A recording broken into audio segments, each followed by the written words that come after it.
보물이 되는 지식을 찾아 떠납니다. 펼쳐라 보물지도. Yo, what's up, man? 갑자기? Yo, Yo, hey bro. guys, yo. Can you speak English? 예?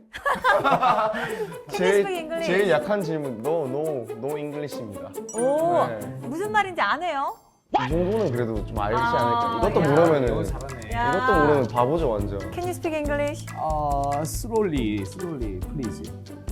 Slowly? Slowly. I can speak English slowly. 야, 이렇게 한마디도 의사소통이 영어로는 안 되는 우리입니다. 사실 많은 분들이 영어 좀 할 줄 아십니까? 라는 질문에 당당하게 yes! 하실 수 있는 분들이 많지는 않을 것 같아요. 저를 포함해서. 하지만 오늘 우리 선장님과 함께라면 우리의 영어도 조금은 바뀔 수가 있을 것 같습니다. 선장님 바로 모셔보도록 할게요. 선장님 나와주세요. Come on, man. 요!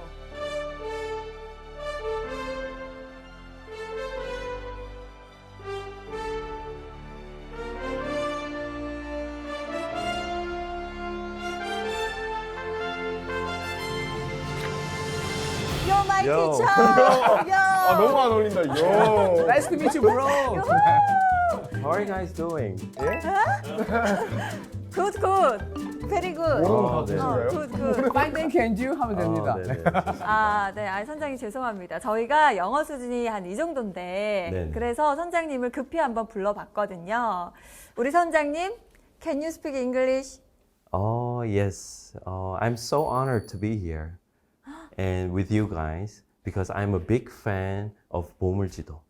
Really? 오. Do you really watch this? 오. Oh, yes. I've watched it before. 어. 이거 알고 이렇게 하시는 거 뭐 맞죠?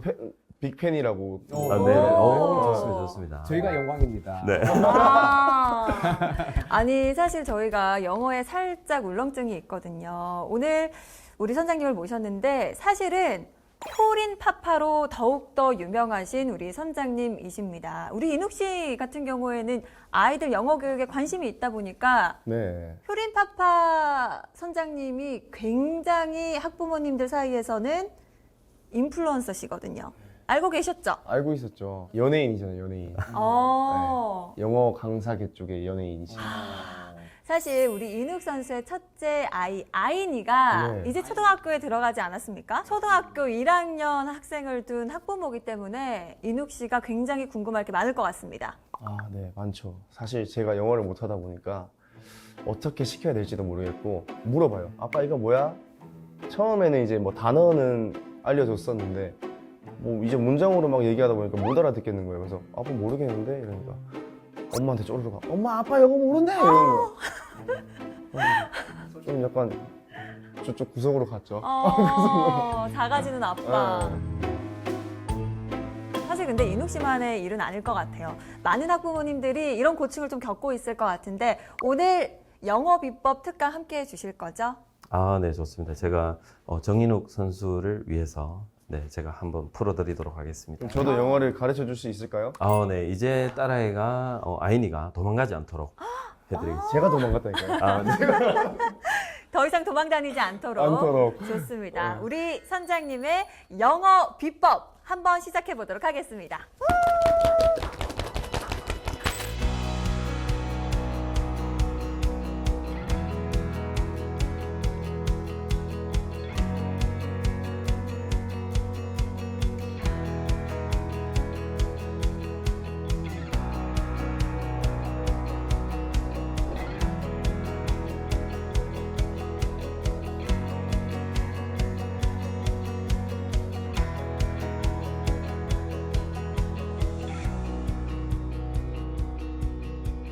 자, 그래서 오늘 제가 준비한 것은 자녀 영어 교육 이렇게 하세요 라는 주제를 가지고 왔습니다. 특히 미취학과 초등학생들을 대상으로 제가 한번 말씀을 드려보도록 하겠습니다. 일단 영어 교육의 목표가 있잖아요. 네. 아나운서님이나 혹은 여기 패널 분들께서 영어를 왜 배워야 한다고 그 목표에 대해서 한번 생각해 보셨습니까? 좀 더 많은 걸 자유롭게 하기 위해서요. 오, 좋습니다. 많은 것을 자유롭게 하기 위해서. 많은 사람과 소통하기 위해서. 소통하기 위해서 또 있습니까? 외국 나가서 내가 할 말 해야 되니까. 그렇죠. 외국 나가서 내가 할 말 해야 살기 되니까. 위해서. 네. 근데 요즘 있는 이 학부모님들도 다 그렇게 생각하실까요? 자, 예를 들어서 내 아이가 초등학생이다. 내 아이의 영어 교육의 목표는 무엇일까요? 가장 먼저 피부로 와닿는 것. 대학 입시? 점수 잘 네. 받기. 그렇죠. 보통은 점수나 대학 입시를 가장 1차적으로 피부로 와닿고 그거를 위해서 이렇게 달려나가는 것이죠. 그래서 이 퀴즈를 하나 드리도록 하겠습니다. 지금 보이는 이 문제가 몇 학년 문제 같아 보이십니까? 일단 확실한 거는 나는 못 푼다는 거. 아니에요. 우리 할 수 있어요. 제가 수능 친 지 오래돼서 그런지 모르겠지만 수능 지문에서 이렇게 봤던 것 같기도 하고. 수능 지문. 수능 신지 네. 몇 년 됐어요? 얼마 안 됐죠? 3년? 4, 5년쯤? 네, 4, 5년쯤 오케이. 됐는데 기억이 가물가물하긴 하네요. 제가 보기에는 약간 단어만 보면 단어들은 약간 중등 단어지 않을까? 맞죠. 중학교 단어. 중학교. 네. 사실은 앞에 보여드렸던 이 지문은 제가 쳤던 2, 수능입니다. 3년밖에 안 되셨어요, 수능 네. 친 지? 네네. 조금밖에 안 지났지만 네. 네네. 제가 쳤던 수능이고요. 네. 그래서 과거에는 이런 모습으로 수능이 출제가 되었는데 우리나라에서 과거의 시험과 현재의 시험의 난이도 차이가 엄청나게 많이 난다. 그러면 계속 난이도가 올라갔다는 말인가요? 네네. 과거부터 계속 올라갔고 현재는 멈춰 있습니다. 아니 근데 외국인 분들도 우리나라 수능 영어 지문 풀면 되게 놀란다고 하더라고요. 너무 어렵다고. 그렇죠. 그러면 한 2018년 정도부터 2024년까지 영어 1등급의 비율을 제가 여기에 적어왔습니다. 2018년에는 10%, 2019년에는 5%, 그 다음은 7%, 12%, 6%, 7%, 그 다음에 가장 최근에 쳤던 것이 4.71%인데요. 그러면 평균을 내자면 6%에서 7% 정도가 되고요. 그리고 절대평가이기 때문에 누구나 다 90점을 넣으면 1등급을 다 받을 수가 있잖아요.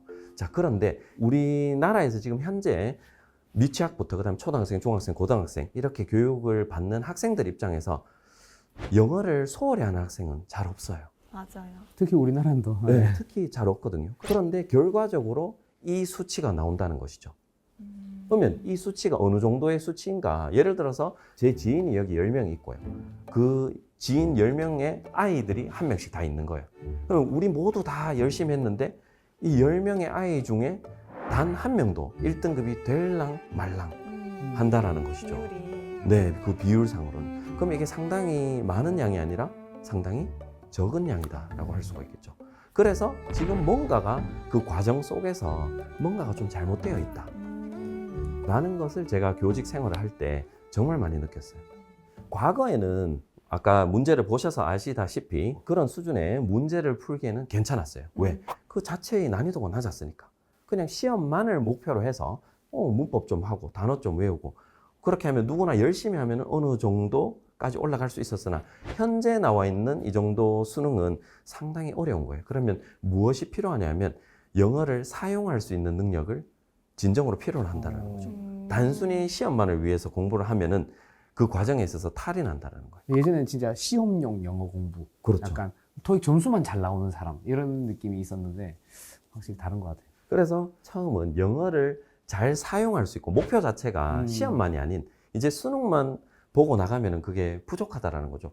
그렇게 해봐야 시험도 못 칠 거고 영어도 못 하게 되는 그런 결과로 이어지니 영어 자체를 사용할 수 있고 즉 외국에 나가서 내가 하고 싶은 말, 자신이 하고 싶은 말을 던질 수도 있고 들을 수도 있고 그런데도 시험도 잘 칠 수 있는 그런 영어를 할 수 있는 그런 마음가짐과 방법으로 접근을 하는 것이 올바른 목표 설정이다라고 할 수가 있겠죠.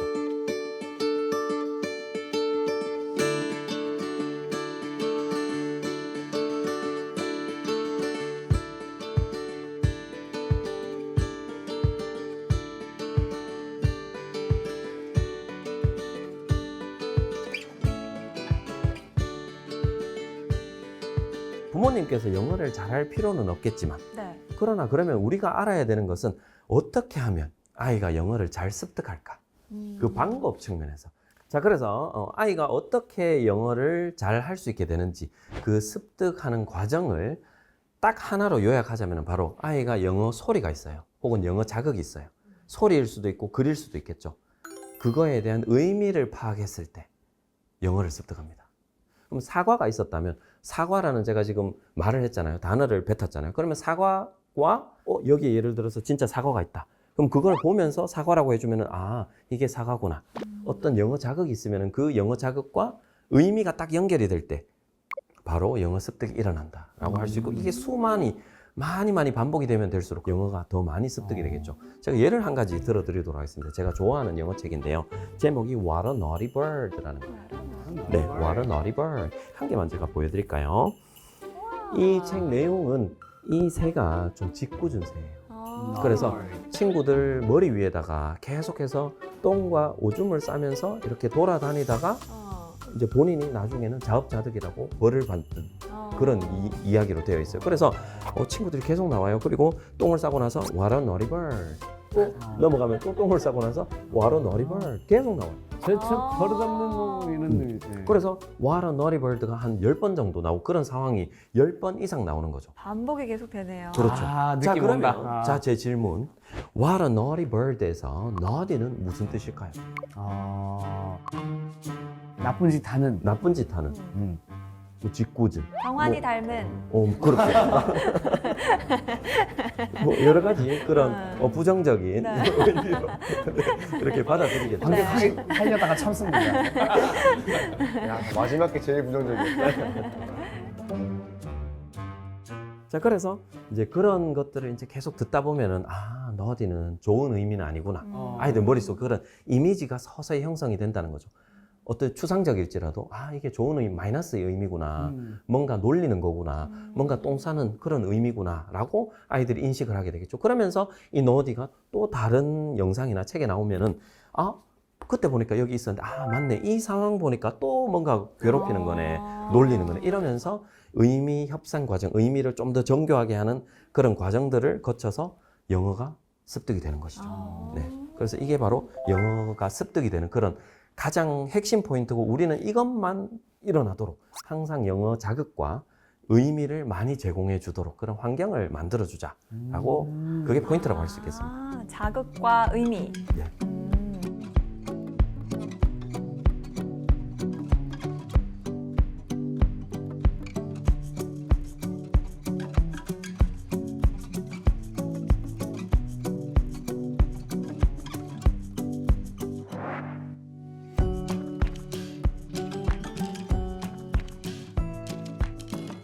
제가 퀴즈를 하나 드리겠습니다. 네. 자, 그러면 영어 습득 및 학습의 성공 요인은 무엇일까요? 말을 좀 바꿔서 말씀을 드리면 영어를 잘하기 위해서는 이것을 해야 됩니다. 이걸 해야 된다고요? 네, 이것을 충족시켜야 됩니다. 말하기. 필요성을 느끼기. 계속 말해보기. 계속 말하려면은 뭐 말할 이 거리가 있어야 되지 않겠습니까? 영어가 생각이 나야 되잖아요. 계속 노출되기. 계속 듣는 노출되고. 환경. 듣는 환경. 마지막으로 혹시 떠오르는 게 있으십니까? 떠오르려 하는데 옆에 계속 떠들어가지고 하나도 안 떠올려. 우리가 너무 떠들어서 너무 생각이 떠들- 달아났다. 말하려고 하면 떠들고 말하려고 하면 떠들고. 으이그. 가장 중요한 것은 바로 양이라고 할 수 있습니다. 우리 살찌는 거랑 똑같습니다. 많이 먹으면 살이 찌듯이 영어도 많이 습득하고 많이 듣고 읽으면 영어에 살이 찌게 됩니다. 와. 접할 수 있는 기회가 절대적으로 많이 필요하다. 당연하죠. 네. 네, 접할 수 있는 그런 기회가 아주 많이 필요하다라고 할 수가 있는 것이죠. 이 양을 충족시키지 못해서 결국은 우리가 영어 때문에 힘들어하고 지금 현재 초등학생이든 중학생이든 고등학생이든 이 양이 적었기 때문에 영어에서 자유롭지 못하다라고 할 수가 있는 것이고 또한 반면에 영어에 좀 자유로운 학생들은 정말 이 양을 충분하게 채워서 좀 더 자유로워졌고 그런데 당연히 영어 시험도 잘 치게 되는 그런 현상을 목격을 할 수가 있는 것이죠. 그래서 이 양이라는 거에 두 가지 측면이 있거든요. 영어의 노출 혹은 학습되는 양이라고 하면은 가장 먼저 뭐가 떠오르시죠? 양을 채워야 된다. 일단 많이 들어야 된다. 그렇죠. 그 많이라는 것은 시간을 의미하시겠죠? 네. 맞죠? 가장 먼저 떠오르는 게 시간이잖아요. 맞죠? 그러면 1번은 시간이에요. 맞아요. 2번은 뭐냐 하면 방법에 있어요. 방법. 그 방법이 뭐냐 하면 과거에 사용하셨던 그런 영어 학습서들 한두 개씩 이렇게 머릿속에 떠올려 보시겠습니까? 네, 윤티처 네네. 뭐부터 그런 해가지고 거 좋고요. 네네. 네. 일단 우리 윤티처 선생님이 오시면 제가 문을 잠궈요. 학습지를 숨기고 뭐 그런 게 떠오르는데요. 네네, 좋습니다. 저는 좀 시뻘건 펜이 또 아, 네. 네. 어떤 빨간색의 네. 네네, 이런 것도 떠오르시고요. 자, 그런데 과거에 대구에 있는 고등학교에서 근무를 했었는데요. 이렇게 근무를 하다 보니까 학생들이 모두 다 동일한 방식으로 영어 공부를 하고 있는 거예요. 그리고 중학교도 마찬가지예요. 그리고 초등학생들조차도 대부분 비슷한 방식으로 영어 공부를 하고 있는 거예요. 어떤 방식이에요? 어떤 방식이냐면 주로 지문을 읽고 그 문제를 풀고 단어를 외우고 그와 관련된 듣기나 쓰기를 해보고 그럼 우리가 생각했을 때는 밸런스가 참 잘 맞네. 듣기도 하고 문법도 하고 읽기도 하고 단어도 외우면 잘 하겠네라고 하지만 실제로 1시간이라는 그 시간이 주어졌을 때 학습서에서 아이가 접하는 영어 양 자체가 적다라는 거죠. 그렇게 공부를 하면요. 네. 중학생이 되고 고등학생이 되면 당연히 학습서가 필요하겠지만 네. 어릴 때는 미취학 때나 초등학교 시절에는 그 학습서로만 공부를 하게 되면은 아무리 많은 시간을 할지라도 1시간 안에서 접하는 영어 양이 적어지기 때문에 그 단어의 다양성이 제한되어 있다는 그렇죠. 말이죠. 문장의 수도 적고요. 단어의 다양성도 적고 그게 누적이 되고 쌓여도 상당히 적은 양이 모인다라고 할 수가 있는 거죠.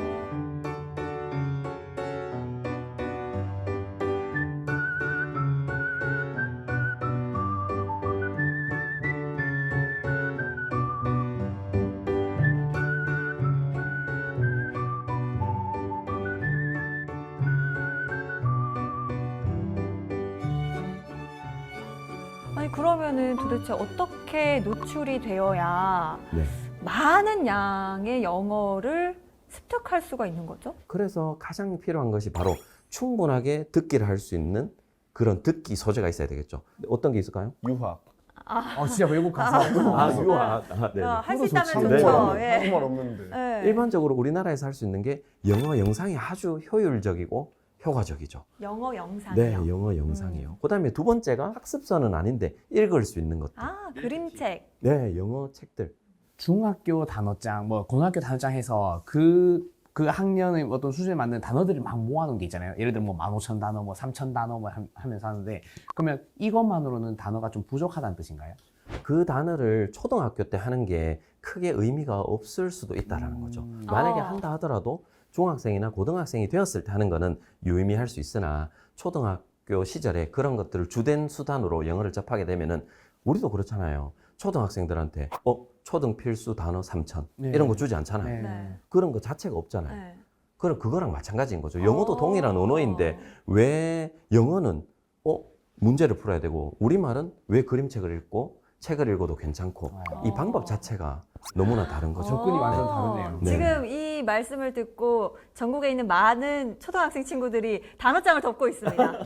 반가워하며 야 역시 안 봐도 되는군. 하면서. 거봐 엄마 보지 말라잖아. 보지 말라잖아. 하면서. 막 이러면서. 그 대신 봐야 되는 건 있겠죠. 네. 책을 봐야 되겠죠. 단어장을 안 보고 네. 학습서는 안 봐도 되지만 그 대신에 책을 봐야 되겠죠. 책을. 그림책도 좋고 이제 말 그대로 영어 책인 것이죠. 영어 원서들을 많이 읽다 보면은 우리 머릿속에 우리말을 우리가 습득했듯이 영어도 동일하게 습득을 할 수가 있게 되는 것이죠.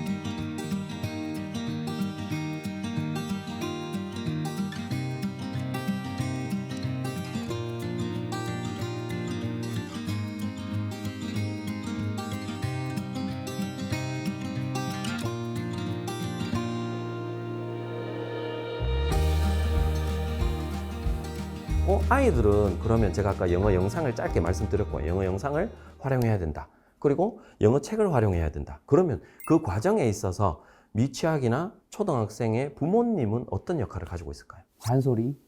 잔소리. 와 잔소리라는 단어를 듣자마자 딱 짜증나. 보기 싫어요. 네. 아니 일단은 그림책이라고 하더라도 아이들한테 읽어줘야 될 거 아니에요. 좀 연기도 하고 공룡 소리도 내가면서 이렇게 해야 아이들이 좀 재밌게 흥미를 가지지 않을까 이런 생각이 또 들고. 교육자 측면에서는 네. 뭔가 읽어주고 뭐 제공해주는 것보다 네. 같이 학습해가는 동료 입장이면 좀 같이 더 공부를 하는? 재밌게 할 수 있지 않을까. 아주 좋은 오. 답변들이 나왔는데요. 일단 읽어주고 그다음에 같이 학습하고 이것도 참 좋아요. 아주 이상적이죠. 그런데 어쩌면 아주 일반적인 부모님들은 그조차 힘들 수가 있거든요. 그렇죠. 그렇죠. 이 읽어준다. 내 읽어줘야 돼. 그게 그거 저입니다. 맞죠? 딱 이 지점. 이거 나 못할 진심 것 못해. 같은데. 네, 진심이시죠. 네. 그래서 가장 처음은 이 영어 노출 환경을 조성하는 것. 그리고 나의 부담을 완전히 내려두는 것. 영어 영상은 부모님께서 영어를 할 필요가 없잖아요. 네. 틀어주면 되잖아요. 네. 그래서 일정 규칙 하에서 영어 영상을 규칙적으로 습관적으로 틀어주는 것. 근데 만약에 이제 영어 영상을 네. 너튜브나 이런 다양한 채널을 통해서 아이들에게 보여줬어요. 아이들이 그걸 재밌게 보면서 영어도 좀 느는 것 같아요. 근데 또 부모님들의 걱정 중에 하나는 그런 너튜브 같은 걸 많이 보여주면 미디어 노출을 많이 하다 보면 거기에 또 중독되지 않을까.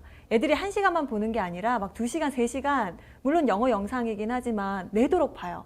그럼 저거를 또 영어니까 가만히 놔둬야 되나 이런 생각을 또 하실 것 같아요. 맞습니다. 그래서 이 미디어도 적당하게 잘 활용해야 됩니다.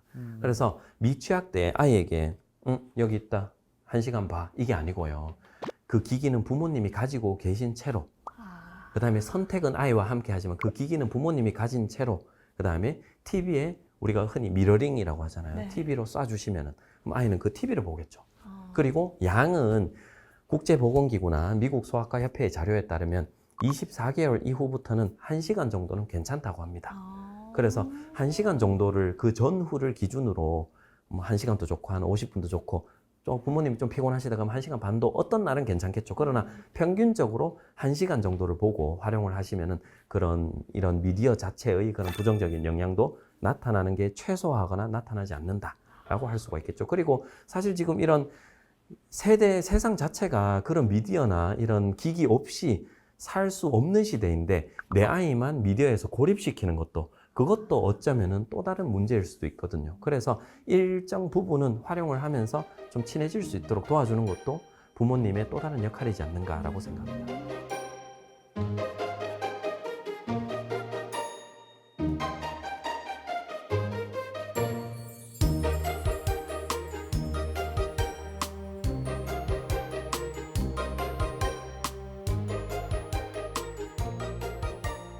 그리고 영어책을 읽어주는 영상도 있고요. 영어책을 읽어주는 음원도 있고요. 그리고 만약에 여유가 있으시다면 부모님께서 틀린 발음일지라도 읽어주시는 것이 상당히 효과적이다라고 할 수가 있는 것이죠.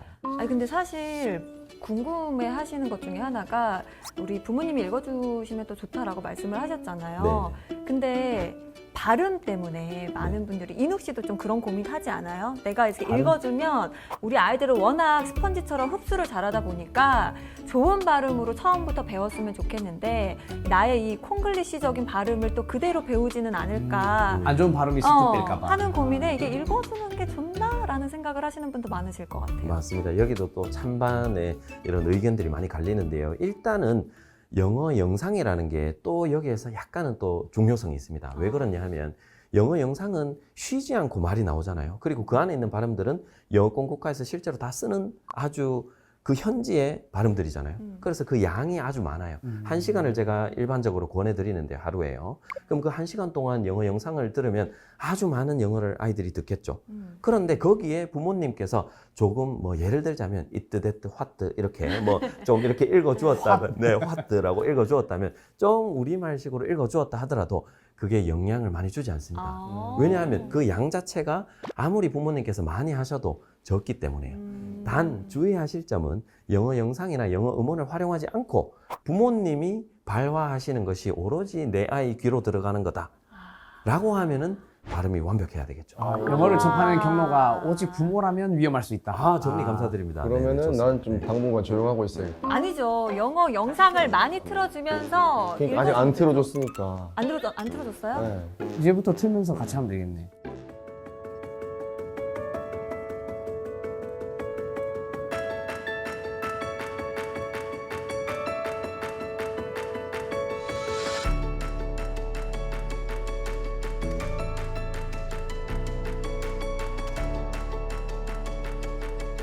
이 부모님의 역할에 대해서 제가 짧게 사례를 2개를 알려드리겠습니다.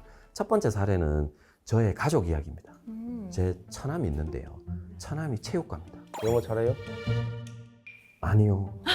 아마 체육은 잘할 겁니다. 네, 네. 동지. 체육을 네, 동지입니다. 그래서 어느 날 저한테 질문했어요. 아이가 둘이 있거든요. 우리 첫째 영어 어떻게 하면 돼요? 라고 질문하는 거예요. 그래서 제가 이런 A라는 영어 영상이 있는데 이거를 내가 그만하라고 할 때까지 하루에 1시간씩 틀어줘 라고 이야기를 해줬어요. 그건 어렵지 않으니까. 네. 그거는 실천할 수 있으니까 네. 하루에 1시간씩 매영이 보라는 A라는 영상이 있는데 그거를 집에 아이들한테 틀어줘 TV로 나 그 정도는 할 수 있겠는데 그 정도는 해볼 수 있지 그 않겠습니까? 정도는 할 수 있어요. 그 정도 그러면은 제가 나중에 연락처 따로 좀 주세요. 아, 네. 매번 물어보게요. 어떤 영상을 틀어야 지금쯤은 어떤 영상 틀어야 되나요? 좋습니다. 그래서 그렇게 저는 안내를 해주고요. 저는 사실 잊었어요. 저는 잊었어요. 그냥 그 식사 자리였고 아주 편한 질문이었지만 처남 집에서는 아주 많은 것들이 일어나고 있었던 거예요. 그렇게 매일매일 틀어주고 있었던 거죠. 그러면서 한 6개월에서 8개월이 지났을 때 다시 한번 질문이 나왔어요. 근데 요즘 잘 보긴 보는데 이거 계속 봐도 돼요? 무슨 말인지 모르는 것 같고 이렇게 해서 영어가 겉으로 아직 흘러 넘치진 않으니까 소위 아웃풋이라고 하잖아요. 입 밖으로 나오지 않으니까 이렇게 계속 보여줘도 되는지 저한테 질문하더라고요. 그래서 제가 1년만 나의 말을 들어보고 그 다음부터는 처남이 원하는 걸 마음껏 어디에 보내든 가르치든 마음껏 해도 좋다라고 제가 단서를 달았어요. 그러면서 또 다른 영상도 한 개 추천해 주었고요. 그러면서 1년이 조금 넘었는데 이제 질문이 바뀌었어요. 매형, 이제 뭐 하면 돼요? 저희 첫째가 말을 하기 시작했어요. Where is it? What is it? 이런 짧은 질문들을 하기 시작하니까 처남이 거기에서 이때까지 가지고 있었던 그런 의구심이나 의심들이 싹 내려가고 그 다음에 이제는 그게 확신으로 돌아서서 이제 앞으로는 무엇을 해야 되는지 저한테 딱 묻기 시작하더라고요. 그래서 사실은 처남이 해준 거는 클릭밖에 없는 거죠. 몇 번의 클릭, 그리고 매일 이 시간대에 내 아이들에게 뭔가를 틀어주자라는 그 어떻게 보면 약간의 의지와 그런 클릭으로 이걸 계속 이어나갈 수 있었고요. 그래서 지금은 사실 아이 둘이 있는데 둘이 영어로 대화를 해요. 진짜 영어로 돼요. 처남은 집에서 해준 게 영어 측면에 있어서는 크게 해준 게 없거든요. 제가 잘 알고 있거든요. 네, 체육과예요. 그리고 이제 반대의 예시는 뭐냐면 부모가 영어를 잘하면은 아이 영어 교육에 도움이 될까요? 안 될까요? 당연히 되죠. 되지 않을까요? 안 될 것 같아요. 부모가 못한다고 잘난 척하는 것 같아요. 정답입니다. 제가 강연을 가거나 혹은 이렇게 SNS 계정을 운영하다 보면 많은 질문들을 받거든요. 거기에서 영어를 가르치시거나 영어 교사이시거나 혹은 뭐 통번역가이시거나 영어를 전공하셨거나 이런 분들이 저한테 한 번씩 질문하시는데 공통점이 저는 영어를 전공했고 잘하는데 내 아이는 영어를 싫어합니다. 왜 그럴까요? 이게 공통적인 질문입니다. 그래서 제가 조금 더 여쭤보죠. 그러면 그 과정에서 어떻게 하셨습니까? 라고 여쭤보면은 다 공통적으로 뭐가 들어있냐면 개입을 많이 하셨어요. 아니야, 땡땡 아니야. 그렇게 하면 안 돼, 이준아. 이렇게 나와야 돼. 3. 혀를 이빨 사이에 살짝 끼우고 3. 에이, 아빠 에이, 영어 그렇죠. 우. 그렇죠. 이제 40개월이 이렇게 표현하는 거죠. 막 가버리는 거죠. 네. 그래서 이게 부모님이 알게 모르게 이런 개입이 많았던 거예요. 그래서 아이들이 영어를 싫어하게 됩니다. 아이들이 초등학생 그리고 미취학 때는 그거를 적극적으로 개입하기보다는 좀 많이 들려주고 진짜 말 그대로 많이 읽게 해주고 많이 들려주자. 그게 정답이라고 할 수 있겠습니다. 오케이. 난 이제 많이만 틀어주면 좋은 선생님이 될 수 있어.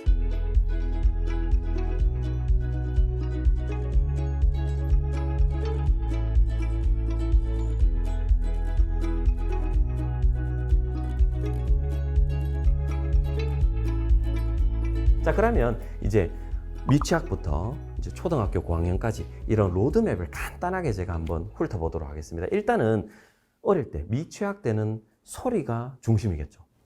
듣기를 많이 해야 됩니다. 우리말도 그렇지 않습니까? 아이가 어떻게 우리말을 습득했죠? 일단 들으면서 엄마 아빠 말 들으면서 크면서 이제 아는 거죠. 그렇죠. 그냥 일상에서 듣기만 했잖아요. 네. 듣기만 하다 보니까 만 3세나 4세나 5세 그 무렵이 되면 아이마다 속도 차이는 조금씩은 존재하겠지만 그러나 만 3, 4, 5세가 되면은 우리말을 다 자유롭게 구사하잖아요. 그런데 예를 들자면 이런 경우 있었습니까?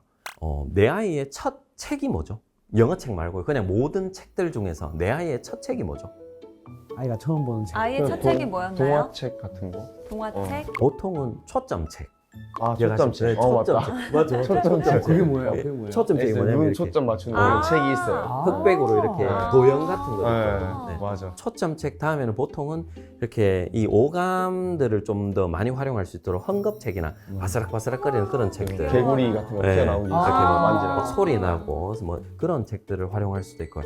그런데 만약에 이런 가정이 있을까요? 부모로서 생후 한 6개월에서 한 12개월 정도 되었는데 이제 초점책 뗐으니까 이제 너는 기억 니은 디귿 리을 해보자. 어차피 그것도 초점이지 않는가? 이런 부모가 있을까요? 없을 것 같아요. 없잖아요. 없잖아요. 그냥 우리가 상식적으로 생각해도 내가 내 아이에게 초점책 다음에 바로 가나다라? 이거는 보통 말이 안 되잖아요.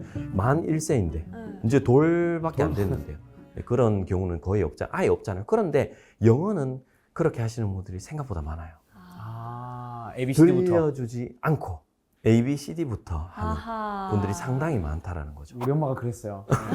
제 기억납니다. 벽에 그 단한 종이 붙여놓고 ABCD 막 알려주고. 애기 때. 그렇죠, 그렇죠. 그래서 일단은 그게 꼭 필요 없다는 건 아니지만 일단은 듣기가 충분히 확보가 돼야 된다.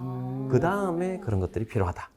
근데 요즘에 그거는 왜 그런 거예요? 요즘 애가 계속 화장실 가고 싶으면 화장실 가고 싶다 말 안 하고 토일렛 가고 싶다고 자꾸 물어보니까. 그거는 영어 자존감이 조금씩 형성이 되고 있는 과정이에요. 그래요?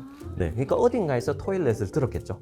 근데 나도 이런 것을 알고 있다, 나도 알아들을 수 있고 사용할 수 있다를 가장 편한 부모님 앞에서 이렇게 보여주는 것이죠. 그게 하는 거구나. 그렇죠. 그게 자존감이죠. 영어 자존감이죠. 나 이거 안다. 써먹는다. 계속 와가지고 어. 아빠 나 토일렛 자꾸 이렇게 아. 만 6, 7, 8세가 되면은 이 무렵에 아이마다 편차는 있겠지만 어느 정도 들은 아이들은 이제 문자에 서서히 관심을 가게 됩니다. 문자에 관심이 가게 되겠죠. 그래서 우리 나이로 한 6, 7, 8세 정도 되었을 때 문자 교육을 하시면 좋겠죠. 근데 또 제가 6, 7, 8세라고 말씀을 드리면 또 6세만 생각하시는데 이게 7, 8, 9세도 괜찮습니다. 네네. 그래서 너무 빨리 하는 거는 좀 참아주시고 아이가 좀 관심을 보인다면 문자 자체에 관심을 보이고 우리말도 읽을 수 있다면 그때 영어 문자도 한번 시작해 보십사 추천을 드리고 그 다음에 아이가 초등학교에 들어가면 이제 본격적으로 많이 하면 좋은 게 책을 읽으면 아주 좋습니다. 책을 읽으면 아주 좋습니다. 그래서 제가 근무했던 고등학교에서 제가 한 3년 동안 학생들과 정말 많은 인터뷰를 했어요. 누구를 뽑아서 인터뷰를 했냐면 영어를 제가 생각했을 때 참 잘하는 아이들. 너는 어떻게 영어를 했을까? 어떻게 영어를 했길래 이렇게 참 잘하지? 그래서 그 학생들을 쫙 뽑아서 통계를 내보니까 대략 65%에서 70% 정도가 초등학교 무렵에 영어 책을 정말 많이 읽었다라고 대답을 했습니다. 학습서가 아니고 영어 책을 정말 많이 읽었다라고 대답을 했었거든요. 그래서 여러 가지 측면에서 미루어 짐작할 수 있겠지만 이런 초등학교 기간에 영어 책을 활용하는 것은 정말 좋다. 그리고 영어 습득이나 학습에도 크나큰 도움이 된다라고 할 수가 있겠습니다. 그러면은 네. 그 친구들이 말했던 그리고 선장님이 말하는 그 영어 책이라 하는 게 네. 초등학교 고학년생이라고 치면 약간 원서 같은 그런 느낌인가요? 네네, 영어 책은 여러 가지 종류가 있는데요. 이것도 원서입니다. 이 책도 원서이고요. 그쵸, 그 다음에 그쵸. 영어 읽기를 조금 더 유창하고 정확하게 단계별로 할 수 있는 그런 리더스북이라고 있는데 그런 것도 원서고요. 그 다음에 우리가 흔히 알고 있는 해리포터 같은 것도 원서입니다. 소설책이고. 그래서 영어 책이 종류가 많은데 아이 수준에 맞는 그런 책들을 다량으로 활용하면 좋고 그리고 영어 책은 종류가 너무 많아서 내 아이가 좋아하지 않는 영어 책은 없어 라는 건 틀린 말입니다. 왜냐하면 종류가 너무나 많거든요. 그래서 아이의 기호나 관심사에 맞게 그리고 수준에 맞게 많은 영어 책을 활용하는 게 필수적이다라고 할 수가 있겠습니다. 네. 그래서 이제 초등학교 기간에 영어를 많이 접하고요.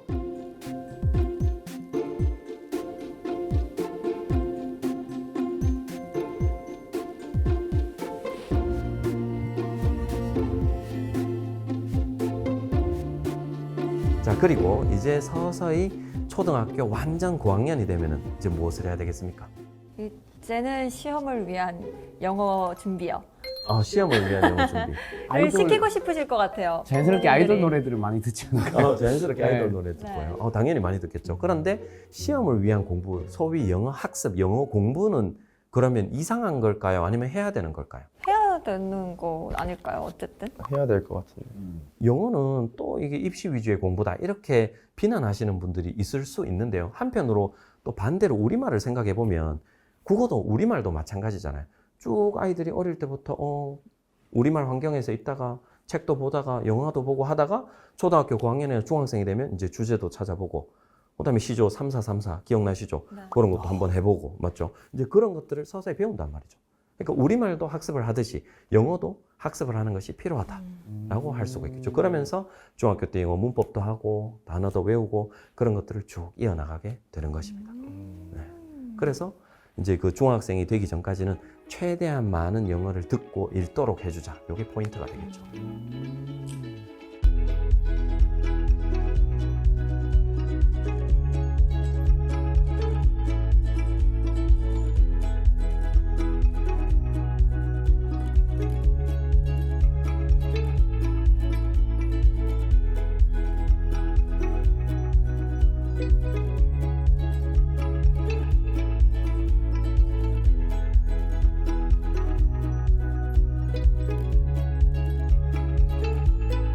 자, 그러면은 이제 이런 우리나라 교육 과정 속에서 영어 노출이라 하면 영어 영상을 활용하거나 영어 책을 활용하는 것, 요것과 그다음에 영어 학습, 그 비중의 변화를 쭉 이 그래프를 통해서 한번 보여드리도록 하겠습니다. 지금 파란색 부분이 노출이에요. 일단은 이 미취학 기간에는 절대 압도적으로 높은 비중을 노출로서 할애하고 있는 것이죠. 그러면 영어 영상이나 영어 책을 많이 활용하면 된다라고 정리를 할 수가 있고요. 그러면 나머지 그 10%는 뭡니까? 라고 질문하실 수 있잖아요. 그 10%는 뭐겠어요? 의미 연결 학습. 6, 7, 8, 9세 때 어떤 아이들은 무엇을 할 수도 있죠? 이제 서서히 문자를 읽을 수도 있잖아요. 네. 그래서 그 문자들을 읽는 게 그 10%가 될 수도 있는 것이죠. 그리고 이제 초등 저학년에 올라가면은 이 학습의 비중이 막 늘어날 것 같지만 사실 학부모님들이 이제 초등학교 갔으니까 단어도 좀 외우고 문법도 해야 되지 않는가라는 질문을 종종 주시거든요. 그러나 초등학교 들어간다고 달라지는 것이 아니라 초등학교 들어가도 현재 하던 그 방식을 꾸준하게 유지해야 되는 거죠. 현재 듣던 것, 그 다음에 보던 것 계속해서 많이 보고 그 안에서 난이도가 서서히 올라가겠죠. 네, 방식의 변화는 없다라고 할 수가 있고요. 그 다음에 초등학교 고학년이 되면은 제가 추천드리는 건 문법을 한번 훑는 것은 괜찮다. 라는 문법을 거. 이때 시작해도 괜찮다는 네, 초등학교 한 말씀이신가요? 5학년에서 6학년 정도 된다면 그런 문법 용어라든가 문법을 아주 자세하게 하기보다는 한번 친해지는 거죠. 맛보기로 이런 것들이 있구나라는 것. 그래서 문법을 살짝씩 이렇게 한번 훑고 중학교에 들어가는 것은 현실적으로 큰 도움이 될 수도 있다라고 말씀드릴 수 있습니다. 그래서 약간의 비중이 더 늘어나고요. 그 다음에 중학교에 올라가면은 특성상 학습을 많이 하게 되겠죠. 네, 문제도 풀고요. 그 다음에 시험도 이제 치니까요. 시험 공부도 해야 되고 학습이 많아지지만 그래도 중학교 기간에는 조금 아직까지는 독서의 시간을 조금 더 할애해주자. 라는 의미에서 아직까지는 그래도 파란색 습득이나 그런 독서, 노출 거기에 양이 좀 있는 것이고 고등학교에 가면은 이제는 하고 싶어도 못합니다. 그렇죠. 네, 하고 싶어도 못합니다. 그러니까 선수들, 야구 선수들도 마찬가지로 고등학교 가면 정말 이제 훈련에 매진해야 되듯이 이제는 그 인문계 고등학교에 있다면은 정말 입시를 위해서 시험 공부를 해야 될 때니까 그때 가서 나 하루에 2시간씩 미드 봐야지. 그때 가서 제가 하고 싶었던 거예요. 네. 고등학교 때. 그때 가서 하루에 한두 네. 시간씩 뭔가를 해야지 이럴 현실적으로 여유가 없다는 네, 거죠. 불가능하니까. 네, 근데 네. 또 참 그 여유가 나이 없다는 되면 또 그게 하고 싶거든요. 그렇죠. 갑자기 네. 막 뉴스 보고 싶고 네. 맞죠. 네, 책 읽고 싶고. 미드 막 자막 없이 보고 싶고. 네네. 사실 그렇죠. 그때는 공부 빼고 다 재밌거든요. 맞아요. 맞아요. 네. 아쉽네요. 그래서 이제 이런 그래프로 이렇게 흘러가게 되는 것입니다.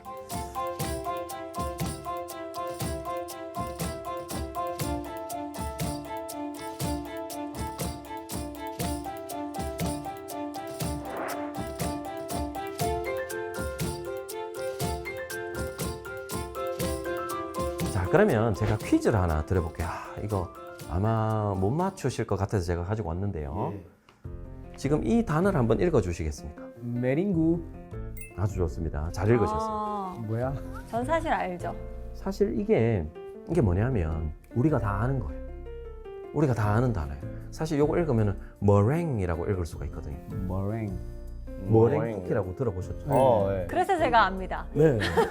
그래. 머랭 쿠키 매니아라서 압니다. 그렇죠, 그렇죠. 네. 그래서 맛있는 건 아니에요. 사실은 영어를 접할 때 영어 문자 읽기도 그렇고 영어 문법도 그렇고 이 머랭과 같은 이런 순간들이 있어야 돼요. 이런 순간들이 뭐냐면 제가 처음에 읽어보세요라고 말씀을 드렸을 때는 메링군가 뭐 이렇게 물음표였다면 네. 그런데 제가 머랭이라 한다면 머랭 내 그 쿠키 먹어봤는데 그래서 나는 머랭이라는 걸 알고 있는데 이렇게 반응을 하신다는 거죠. 즉 머릿속에 의미가 있는 거예요. 이미 머랭이라는 건 들어있지만 그러나 이 읽는 방식을 이제 요게 머랭이야 라고 알려주면 맞다 그 머랭이 이거구나 라는 연결하는 그 작업이 되어야 된다는 거죠. 그래서 이제 영어 문법도 마찬가지예요. 그냥 주어가 3인칭 단수이면 동사에 SES를 붙여야 돼. 이걸 이렇게 하는 게 아니라 이미 나는 그렇게 쓰고 있는 거죠.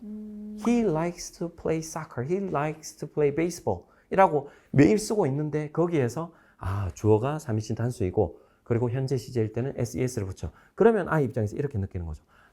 내가 이미 이렇게 쓰고 있는데 거기에다가 문법을 씌워주는 거죠. 나는 이미 이렇게 다 쓰고 있는데 이거를 이런 규칙 때문에 내가 이때까지 이렇게 쓰고 있었구나 라는 거를 본인이 느낄 수 있도록 그래서 그 발견하는 그런 순간을 최대한 많이 만들어줄 수 있는 그런 게 필요하다. 쉽게 말하면 머랭이 뭔지도 모르는데 먼저 알려줄 필요는 없다는 말이네요. 그렇죠. 무슨 발음인지 알잖아요. 이렇게 뭐 M이 무슨 발음이다. 근데 그 발음대로 읽으려면 이게 있으면 안 되는데 그게 있어. 그런 예외 같은 것들이 부딪히나요? 제일 쉬운 거죠. 나이키가 Nike인데 나이크. 왜 나이키야 그게? 약간 그런 것처럼. 맞습니다. 네. 맞습니다. 이럴 땐 어떻게 해야 되나요? 이런 의문이 들고 그래서 벽이 느껴진다는 생각이 들면? 그럴 때는 성인이다 아이다 이 접근에 약간 차이는 있겠지만 일단은 그 규칙을 다 외울 수 없습니다. 문자 읽기 규칙을 저도 다 몰라요. 우리 가장 대표적인 갑자기 생각이 나는데 예시 하나 해볼까요? 숫자 1을 영어로 뭐라고 하죠? 원. 원이잖아요. 네. 그럼 그거의 스펠링은 어떻게 되죠? ONE. ON이죠. 제가 질문 하나 드려볼게요. 왜 ONE가 아니죠? 그러니까 왜 ONE가 아니죠? 1000원 할 때 WON도 원인데. 네. 네. 이 숫자 1이 ON이잖아요. 그럼 ONE라고 읽고 싶잖아요. 네. 근데 그걸 원이라고 읽는다니까요. 왜 ONE가 아니라 원이죠? 그럼 이거를 저한테 질문하시면은 저도 답변을 못합니다. 원은 그냥 원인 거예요. 그냥 그런 거기 때문에. 그래서 어릴 때는 들으면은 그게 다 해결이 돼요. 누구도 숫자 1을 ONE라고 하지 않기 때문에 ONE라고 하면 그게 틀린 줄 알아요. 예를 들어서 우리말도 마찬가지죠. 가방을 가지고 여기에 와. 그러면 딱 틀렸어. 이상한데. 가방을은 아닌데 이게 바로 딱 느껴지잖아요. 그거랑 마찬가지인 거예요. 그게 뭐 받침이 있고 없고에 따라서 을들이 바뀐다. 그걸 알아서 우리가 그걸 아는 게 아니라 듣다 보면은 자동으로 다 알게 되는 것이죠. 그래서 그렇고요. 성인 같은 경우도 이제 많이 들어봐야 되겠죠. 그러면 뭐 원이다 아니면 또 어떤 단어다. 그럼 이게 어떻게 발음이 나냐? 이건 이렇게 발음이 나는구나. 머랭도 아까도 마찬가지로 이게 머랭이구나. 그냥 겉보기에는 메링구라고 읽히지만 이게 그냥 머랭이라고 읽는구나. 그렇게 계속해서 접하다 보면은 그게 눈에 익어가는 것이죠. 모르는 단어를 저렇게 보면은 이해가 전혀 안 되는. 그렇죠. 그러니까 절대적으로 이제 노출되는 양이 또 많다 보면 그게 외워서 안다기보다는 자연스럽게 머릿속에 있다 보니까 좀 덜 어렵고 덜 거부감이 들 수 있을 것 같아요. 그렇죠. 많이 익숙해지는 거죠, 한마디로. 너무 익숙해지다 보니까 다른 경로들이 다 어색해 보이는 그런 것이라고 할 수가 있겠습니다.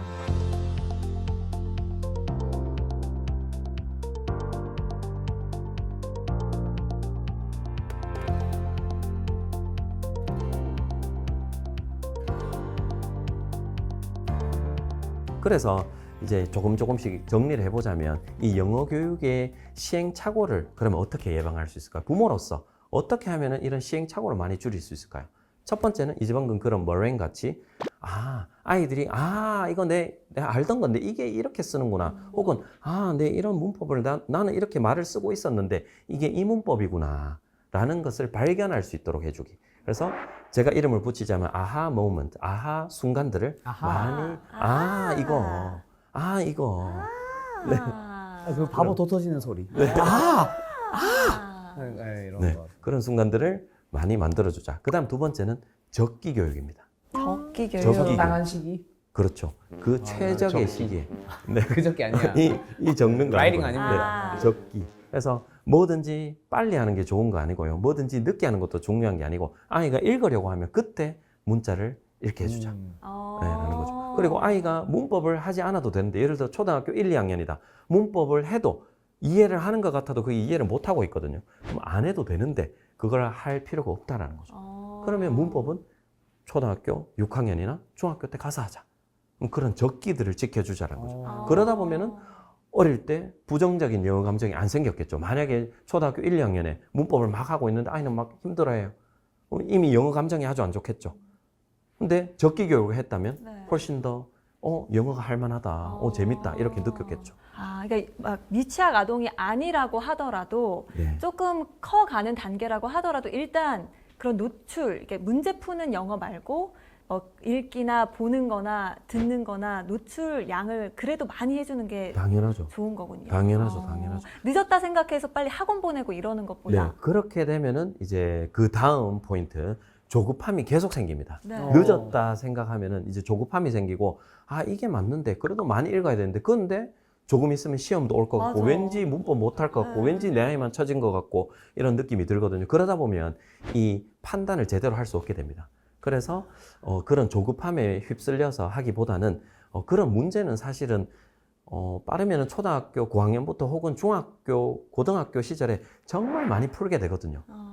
내가 싫어도 너무나 많이 풀게 되지 않겠습니까? 그런 수능을 준비하면서. 그렇기 때문에 그걸 굳이 초등학교 저학년 때까지 당겨서 할 필요는 전혀 없다라고 할 수가 있죠. 그러면 저 초등학교 입학과 동시에 영어 학원에 보내려 했는데 안 보내도 되겠네요. 그렇죠. 그래서 만약에 부모님께서 너무나 불안하시다. 그리고 부모님께서 일이 바쁘시다. 저도 그런 지인들이 있습니다. 그러면은 가급적이면 이런 책이나 혹은 이런 아이가 영어 노출이 좀 있었다면은 이런 영어를 많이 사용할 수 있는 말하고 영어로 게임을 한다든가 이런 기관에 보내는 건 선택적으로 하실 수 있겠지만 앉혀서 달달달 단어를 외우게 하고 문법을 하게 하고 이런 것은 좀 피하는 게 좋다. 초등학교 저학년 때는 그렇게 정리를 할 수 있겠다. 아직 늦지 않았습니다, 여러분. 네. 하나 조급하지 마시고. 해결된다. 됐다.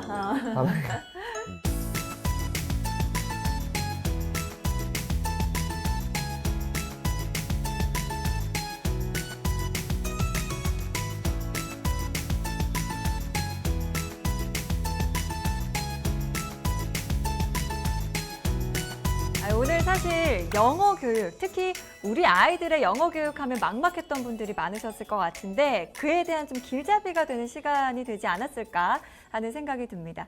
그렇다면 오늘 이 시간, 오늘의 수업을 한마디로 또 선장님께서 정리를 해주신다면요? 이 영어 교육에 많은 분들이 실패의 열쇠는 다 좀 쉽게 가지고 계세요. 그게 뭐냐 하면 내 아이의 영어 교육을 할 때 영어만 중심에 있으면 실패를 하게 돼요. 이때 무언가를 해야 되지 않을까. 영어만 주인공인 거죠. 그러면 아이가 힘들어해요. 그러면 이 성공하는 영어 열쇠는 누가 쥐고 있냐면 영어도 쥐고 있지만 영어와 내 아이가 그 중심에 있어야 되겠죠.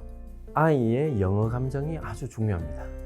영어는 안 하면 끝입니다. 우리말은 안 해도 우리가 일상에서 쓰지만 영어는 외국어이기 때문에 영어 감정이 좋지 않으면 영어를 안 하게 됩니다. 그래서 제가 여러 번 말씀드렸지만 아이가 중심에 있어야 된다. 아이가 원하는 것, 아이 수준에 맞는 것. 그게 바로 아이가 중심에 있어야지 그 감정이 좋아지고 그래서 영어 노출량이나 학습량이 저절로 채워지게 되는 것이거든요. 그래야지 양이 확보가 되고 실력도 올라가게 됩니다. 일단 우리 아이와 영어가 사이가 좋아야 되네요. 그렇죠. 네, 알겠습니다.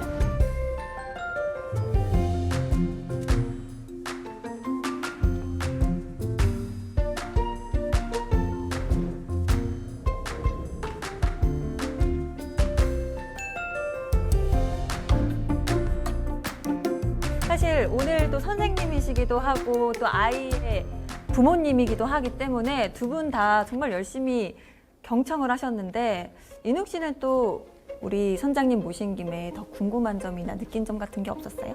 근데 사실 저는 선장님 말씀 들으면서 좀 약간 조급함이 내려진 게 뭐냐면은 저희도 이제 애를 키워보셨으니까 진짜 뭐 말을 들으면서 말을 배우잖아요. 네. 그래서 이거 영어도 똑같구나. 그냥 옆에서 많이 들려주면은 알아서 배우겠구나. 사실 말만 할 줄 알지 처음에는 글을 못 쓰다가 나중에는 쓸 수 있잖아요. 그것처럼 영어도 똑같은 거라 생각해가지고 조금 조급함이 없어진 것 같긴 해요. 좋습니다. 경환 씨는요? 하나 궁금한 게 그 아이를 예를 들어 좀 이중언어 두 가지를 같이 이렇게 발달시키고 싶다 해서 예를 들어 국어랑 영어랑 거의 같은 수준으로 동시에 이렇게 학습하는 것도 괜찮을까요? 네, 아주 좋은 질문이고요. 사실은 괜찮습니다. 여기도 사실 많은 찬반 의견들이 갈리곤 하는데요. 우리 전 세계 인구가 한 70억에서 80억 그 사이 인구가 있잖아요. 거기에서 생후 직후부터 2개국어에 노출되는 아이가 25억 명 정도라고 합니다. 그러니까 25억 명 정도가 태어나자마자 언어가 두 개인 거예요. 그러니까 통계적으로 괜찮은 거죠. 통계적으로 괜찮은 거죠. 그 다음에 부모님의 무분별한 혼용이 없다면, 네. 여기서 혼용은 예를 들자면 제 첫째가 효린이거든요. 효린아, 가서 월을 좀 갖다 줄래? 이렇게 한 문장 안에서 영어를 섞어 쓰는. I'm 실례예요. 막 이렇게 하면 안 된다는 거잖아요. 그런 거 아주 안 좋은 한 거. 문장에 3개 국어도 있어요. 네. 핸들 이빠이 돌려. 이렇게. 네. 그래서 그런 무분별한 혼용을 피한다면 문장 단위로 잘 구분해서 쓴다면은 사실은 아무 문제가 없는 것이죠. 알겠습니다. 오늘 사실 많은 분들이 좀 어려워하시고 막막해 하셨던 우리 아이의 영어 교육 방법에 대해서 알아봤는데요. 사실 우리 아이는 이제는 중학생인데 고등학생인데 이제는 입시 공부를 해야 하는데 라는 고민이 있는 분들도 많으실 것 같습니다. 그래서 저희가 여기서 끝나지 않아요. 끝나지 않습니다. 네, 오. 우리 선장님을 모시고 또 다음 시간에는 중고등학교 때는 또 어떻게 영어 교육을 하면 되는지에 대해서도 이야기를 나눠보도록 할 텐데요. 많이 기대해 주시기를 바라면서 오늘의 지식강의는 여기서 마쳐보도록 하겠습니다. 함께 외치면서 끝내볼게요. 다음 주에도 찾아라 보물지도!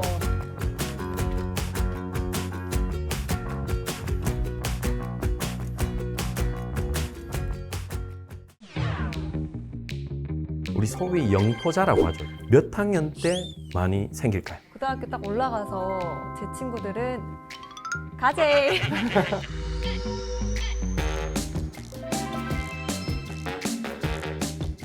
고등학교 1학년 때 딱 올라가서 확 어렵다고 느끼는 거예요. 급한 친구들이 있어요. 혹은 급한 부모님들이 계세요. 무조건 시험만 잘 치면 돼. 약간은 잘못된 영어 요령이라고 할 수 교육 있죠. 방법. 반대로 중학교 3년 동안 꼭 하면 좋은 한 가지가 있다면 이것만 해도 괜찮습니까? 중학교 때부터 이 영어 공부하는 방법을 제대로 몸에 좀 익혀두면은 고등학교나 수능까지도 계속해서 써먹을 수가 있겠죠.